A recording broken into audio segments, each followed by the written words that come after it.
Well, Chris Murphy is, I have no issue with him. He's a senator. He has some good votes, some bad votes. Yeah. But as far as I can tell, he's going to try to make his play to, I guess, run in the left lane. Should he run for president in 28, which I think is entirely possible. So here's what he had to say the other day regarding Bernie Sanders' statement about the direction the Democratic Party needs to take. Today was a cataclysm. Let's not kid ourselves. An electoral map wipeout. In the Senate, our effective ceiling for Democrats is now 52 seats. The ceiling for Republicans is 62 seats. That's unacceptable. And, well, nobody has all the answers right now. I certainly don't. What I think is most important is that we not kid ourselves. This is not a moment for small changes or reforms. This is a moment for a fundamental rebuild of the left. Just a couple decades ago, we could win races in Missouri and Florida and Ohio. Today, we get clobbered in all of those states. That's unsustainable for us and for this country. So here are a few thoughts that I have at the outset about the conversation we need to be having. First of all, we are not listening to the people we claim to represent. We claim to be the party of the working class, the party of poor people. And yet we let interest groups and think tanks tell us what those people need. That's why we end up with these relatively small ball solutions. I'm not saying they don't matter, but more roads and bridges, bulk negotiation of prescription drug prices, a little bit bigger tax credit for families with kids. That's not meeting the moment, because Americans are exhausted by a neoliberal economic order that has consolidated power in the hands of the few, that has forced them to become global citizens instead of having some unique local identity or a true sense of being an American citizen. Technology has forced us into these cycles of withdrawal from each other. People feel isolated, they feel impotent, they feel deeply anxious. Democrats spend almost no time actually matching policies to the way that people feel. Now, mass deportation and closing our borders permanently, that's bad policy. But it speaks to a legitimate feeling that people have, that there are these global forces like increased migration that are outside of our control. See, that's not true, because we have a foreign policy of endless war and endless expansion that does create a significant portion of the migrant crisis. Right. Well, so in our economic policies, right? Yeah. You know, yes. Endless war factor there as well, obviously. But, you know, we actually have all sorts of economic policies that have profound impact. So people are looking for, as an example, Central America, Latin America. You know, I mean, we still got an embargo on Cuba, right? I mean, we have sanctions on how many countries? Like it's something ridiculous. It's something ridiculous. It's absurd. Can I just step in? Oh, go ahead. Yeah, no, just gonna people don't realize how unbelievably crippling that is. So when we have all of our sanctions on a country like Venezuela, and their economy is their inflation is out of control and their economy is crap, and we point at them and say, see, socialism, when in fact it's our sanctions and what we've done to them economically that have put them in this position more than anything. And we take no ownership of this. Not only that, John, but let's be honest, and this is where I tend to be a lot more conservative on immigration, because I feel like, especially as we've discussed, the only silver lining, in my opinion, of the Biden administration is the NLRB has been improved. Alina Khan has been an exceptional head of the FTC. And as far as I'm concerned, when you look at what was the signature labor moment of this administration, it was Sean Fain and the UAW getting that tremendous contract for the auto workers. And then you knew it was a big deal because you had Trump go up on stage on Elon's behalf and say, I really don't like that Sean Fain. He's a terrible person. And I'm thinking, yeah, you see, Trump is no different than the slot machines in his casino hotels in Atlantic City. It's like, put in the money, he'll do exactly what you ask him to do. And so by that measure, you're seeing that there is this sort of growth of the labor movement. And then all of a sudden you realize, oh, the oligarchs have spoken. We can't have that. No. So flood that border. get as many people into this country that'll work for pennies on the dollar, and we'll screw everybody in the process. And like you said, it's the 0.1% of the people that really run the world they don't care if it's a Democrat or Republican in the White House. They're getting their filet mignon and, potato gratin, whatever, every night. It is what it is. So while I think Murphy is correct in a number of these points, this is a very key point that is being ignored, because corporate special interest has a lot to do with why we have these crises right now. So let's continue. Without a doubt. But let's talk about Murphy for a second here. Yeah. Okay. And because you're great. It's great that you pulled him up here and put him in this position. The first thing to understand about Chris Murphy is that he has not been on the left per se as a senator. He's been a moderately liberal senator, a decent guy who actually focuses a little more on foreign policy than most, and sometimes intelligently. But this statement here, kind of the way he's doing it, even the cinema verite, the look of it, it's there, but for a couple of phrases, it's out of a Warren Beatty movie on somebody, like some senator realizes the whole corrupt system and is going to, speak out about it. It actually is. There's something quite invigorating about this, even though what he's saying isn't particularly radical. It's just, and I know this is sacrilege, but I still haven't seen Mr. Smith Goes to Washington, and I know I need to see that. It's time, brother. But there's also all these Warren Beatty movies where the same, Warren Beatty has it's made a movie, at least one or two, in which. No, I saw Reds. I saw Reds earlier this year. So no, it's not Reds though. He had a movie where he played it it's Bulworth, right? Bulworth. Oh, I didn't see that. It's Bulworth. Him and Haley Berry. Right? Yeah. Isn't this? It's kind of this, right? Where a political guy suddenly realizes, wow, the whole thing is crooked and awful, and maybe he doesn't realize it. Maybe he just acknowledges it and starts to talk about it. And so this is kind of a interesting thing in this regard. Two things that Murphy does here that are really important and will absolutely probably be passed over by 99% of people that talk about this. He uses the phrase "the left." That's huge. The Democratic Party never says the left, right? But he says in here, the left really, we got handed a hard result here, but there's things we need to do. And he's talking about the left. That's a big deal, right? Because the Republicans are very comfortable being conservative, being the right. Democrats, for the most part, are not comfortable, right? Clearly, they'd rather be affiliated with the Cheneys. They are not comfortable with the left. Exactly. And they don't use the term working class. They use the term middle class, right? Yeah. Nobody goes in the morning, gets up before dawn in the morning and, gets in their car and drives to middle. They drive to work, right? And so their language is so out of sync. So the fact that he uses the term "the left," that is actually in and of itself significant. The other thing he does here, and he doesn't get as deep into it as I wish he would, but the other thing he does is talk about technological change. Now, in this campaign, it's now become official that we always at the end of the campaign say, well, pretty much nobody mentioned climate crisis, right, in debates and things like that. And that's often the case. The climate crisis doesn't get the attention it does. But one of the things I will tell you is that parallel to the climate crisis, the thing that is dramatically changing kind of everything about how we live is AI technology, right? And the technological revolution that we are going through right now, which makes the digital revolution look like child's play. This is so much bigger.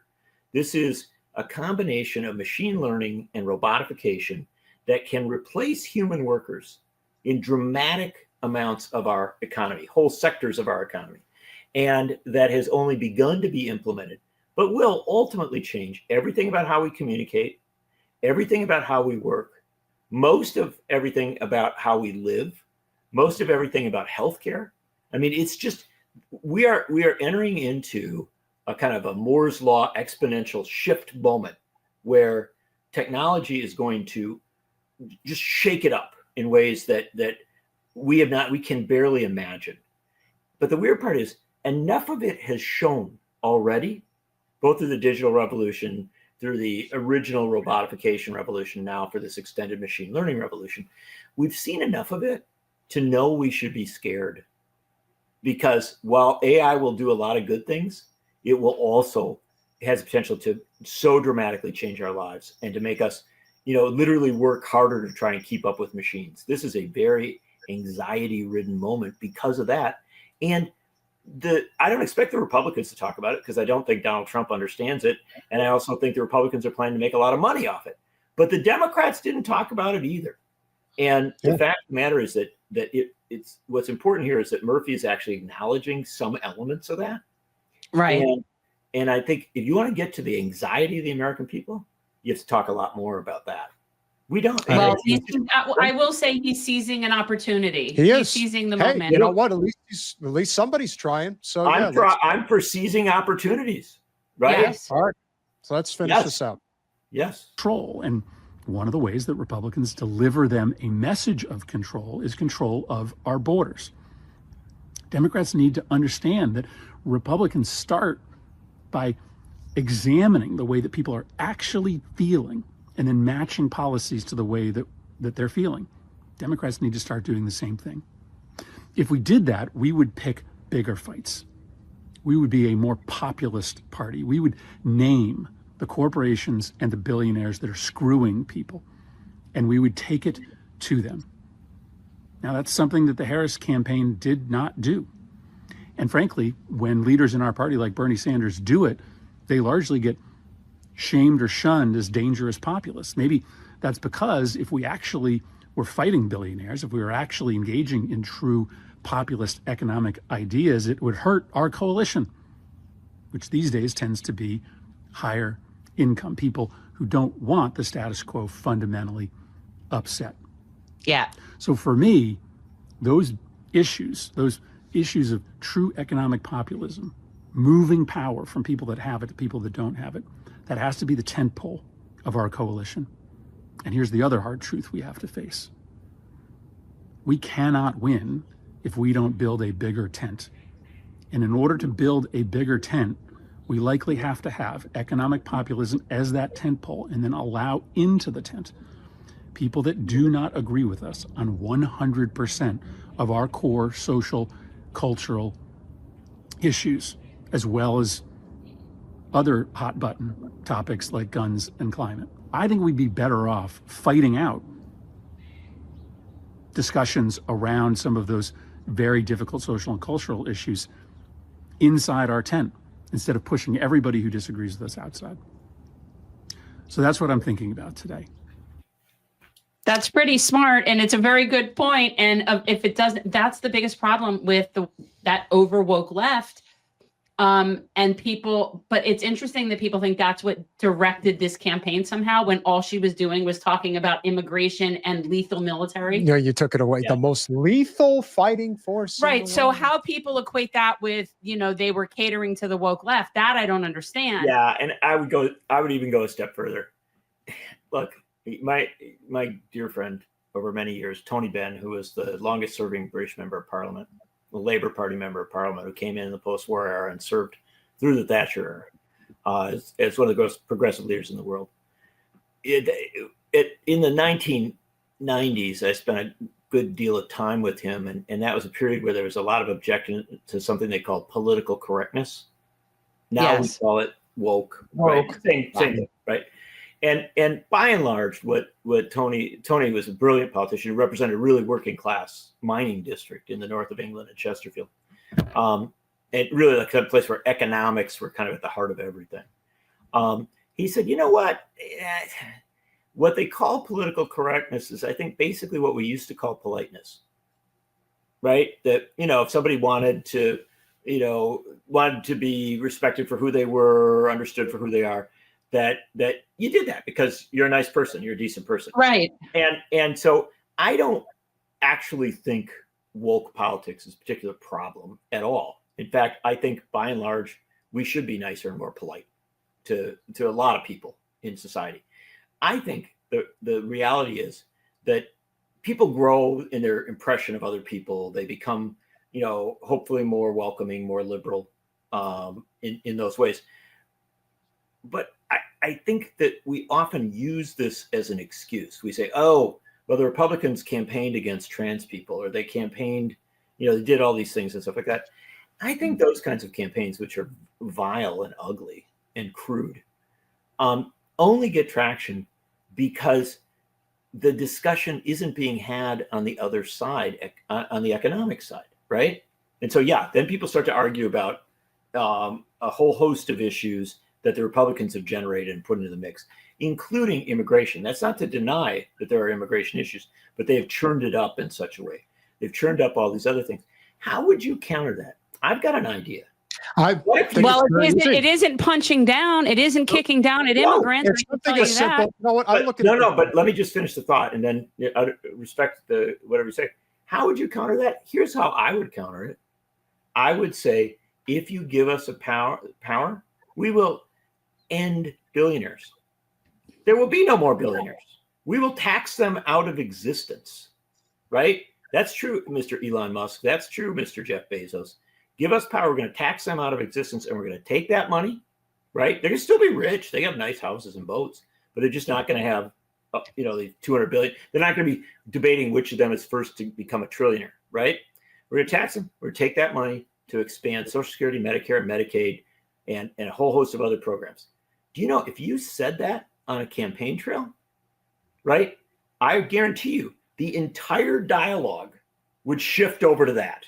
But they can't, because they take too much money from the billionaires. Yes, but wouldn't it be nice to win?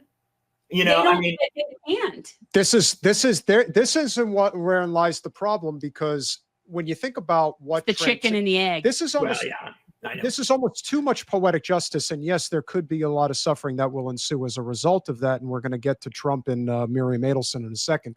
But it really comes down to this idea of there were some decent members of the House that had to go by the wayside. And I'm not saying that, Corey and Jamal didn't have their flaws. They certainly did, as far as I was concerned. But you're not going to tell me that two congressional representatives who do not take corporate special interest money should not be in the halls of Capitol Hill right now. And the reason that they're not is because the Democratic Party is not only spineless, but they are also completely engulfed in the same corporate money that the Republicans are engulfed in.